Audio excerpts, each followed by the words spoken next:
Mga profesional na doktor sa bansa at mga people with disabilities nagkaroon ng isang pagtitipon kamakailan sa lungsod ng Quezon. Alamin natin ang detalye sa report ni Dong Robles. Pantay na pagtingin, pantay na karapatan.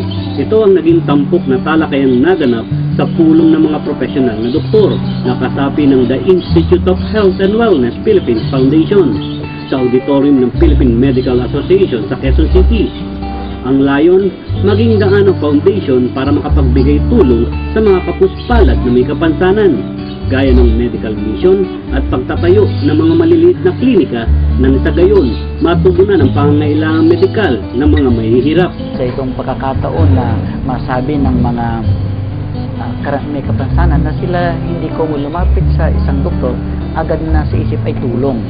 Bukod dito, layon din ng foundation na matulungang makapagtrabaho ang mga tao may kapansanan o people with disabilities. Gusto nilang maintindihan na hindi lahat ng may kapansanan, lahat nakaisip ang kinakailangan ay tulong.